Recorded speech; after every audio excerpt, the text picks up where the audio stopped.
Sevgili dostlar, öncelikle hoş geldiniz. Efendim ben Tugay, nasılsınız bakalım? İyi misiniz? Yepyeni bir mobil MMORPG oyunuyla beraberiz. Oyunumuzun ismi Soulland Awakening World.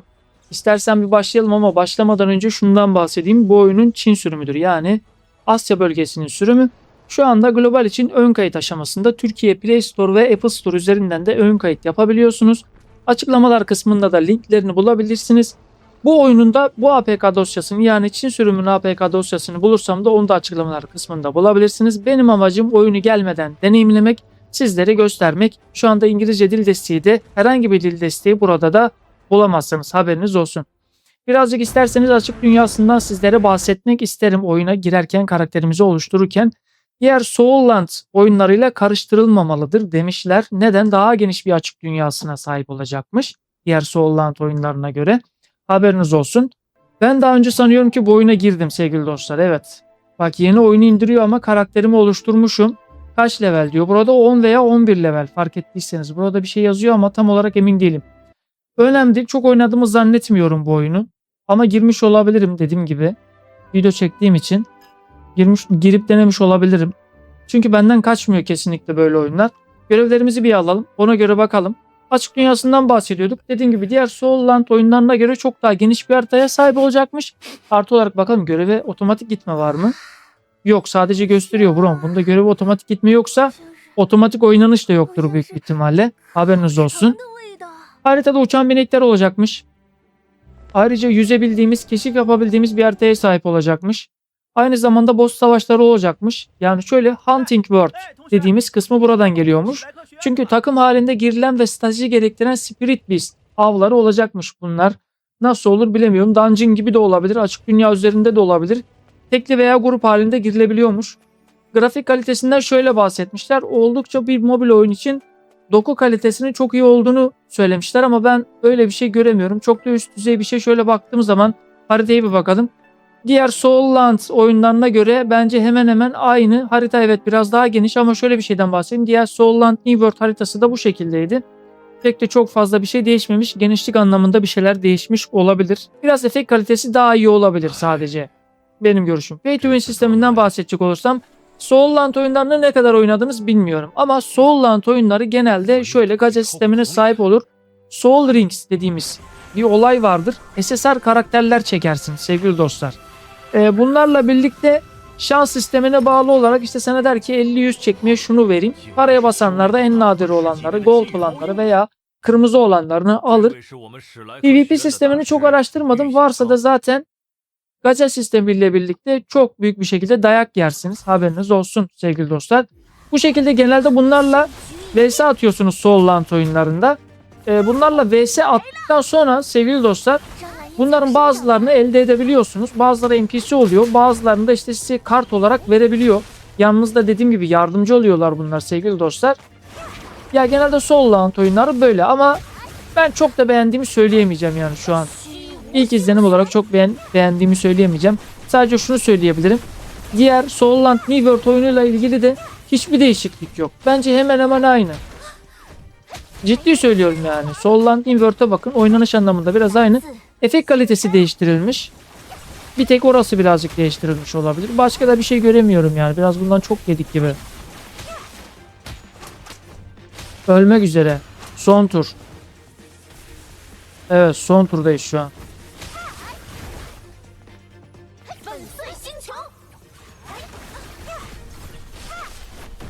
Hadi bakalım. Öldü galiba. Bunlarla vs atıp bunları da elde edebiliyorsunuz diyebiliyordum. Çünkü New World'de de öyleydi. Sürekli bunlarla vs atıyorduk. Sonra bunları elde ediyorduk. Kart şeklinde bize geliyordu. Bunlar da ne veriyor diye soracak olursam, bunlar da güçlendirme veriyor sevgili dost. Yani her kartın çektiğiniz SSR seviyesine göre verdiği özellikler farklı oluyor. Kimisi atak, kimisi defans, kimisi kritik damage verebiliyordu. Öyleydi yani. Bunda da öyle olur büyük bir ihtimalle. Yine tabii ki de çok Çince olduğu için anlayamayız bunu. İngilizce biliyor. Hani İngilizce olsa tarzdanca İngilizcemizde birazcık anlayabiliyorduk neyin ne olduğunu da. Bunda hiç anlaşılmıyor.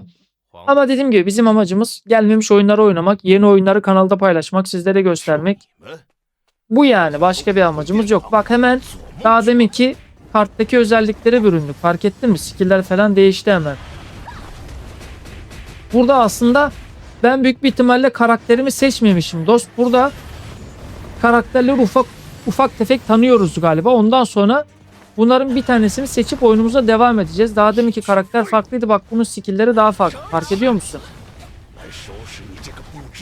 Şu an ne olduğunu anlayamıyorum biliyor musun? Skill'lere bastığım zaman karakter bir uçuk geri geliyor.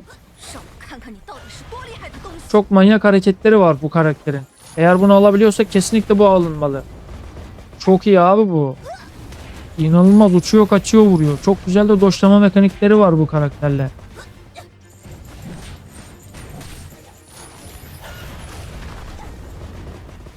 $2x kaldı. Kestik. Çok güzeldi bu karakter bunu alabiliyorsak. Diğerinden çok daha iyi bu.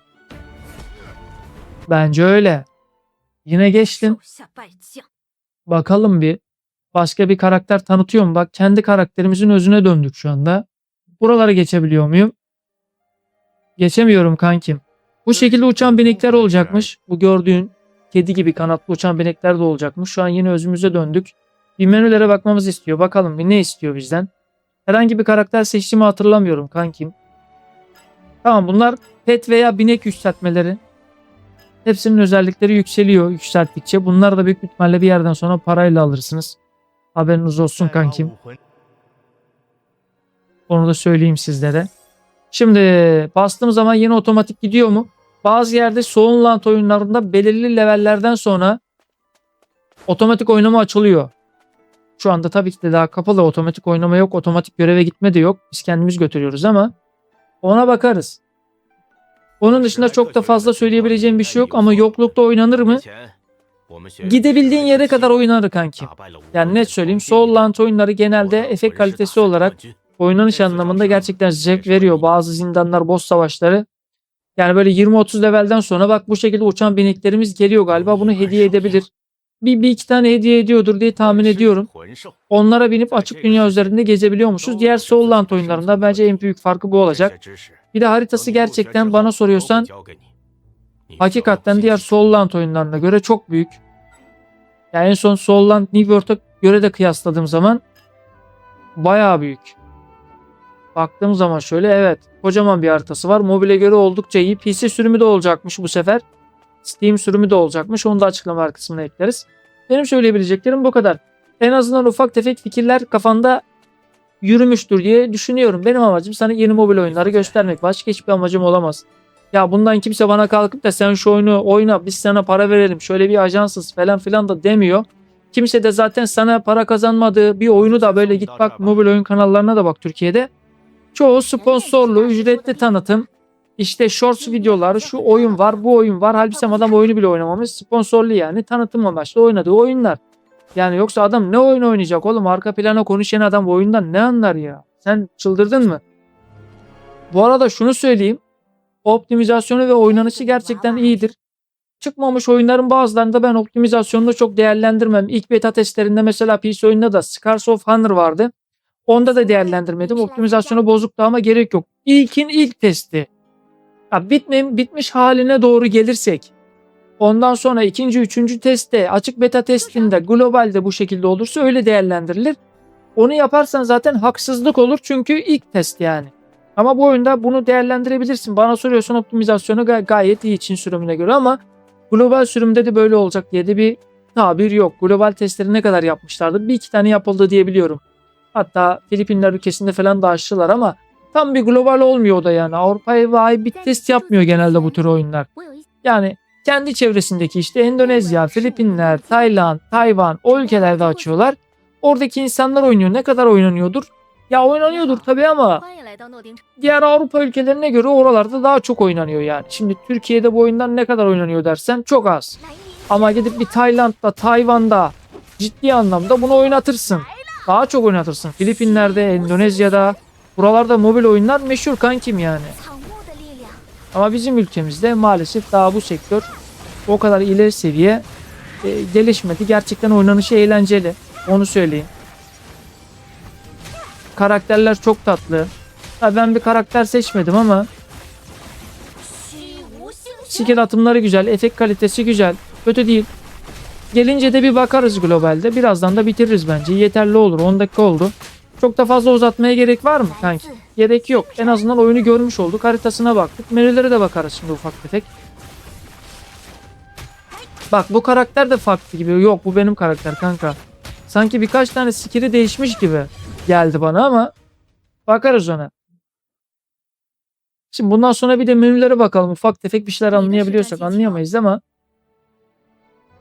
zaten şu an karakter 13 level. Bundan sonra içeriye bir girelim bir bakalım ya. Gel içeride ne oluyor? Bazı yerlerde bazı NPC'lerle konuşup madalya falan alabiliyordunuz bu oyunlarda. Sollant oyunlarında genelde öyle oluyordu. Şu anda oralar var mıdır bilemiyorum. Geldik mi oralara? Buraları yine bir geçiyorum kankim. Bununla mı konuşalım? 没想 Gel. 到Harp Ama hoş. Şimdi MMORPG açtığımda mobil için oynanır mı? Oynanır. Gittiğin yere kadar, takıldığın yere kadar kesin oynanır. Ondan sonra silersin zaten. Çok üst düzey benim oynayabileceğim işte Final Fantasy gibi, Guild Wars Mobile gibi oynayabileceğim. Burası da skill yükseltmeleri galiba. Otomatik hepsi yükseliyor bastığın zaman. Evet bak hepsinin de güçlendirilmesi geldi. Ha iki farklı tamam anladım ben.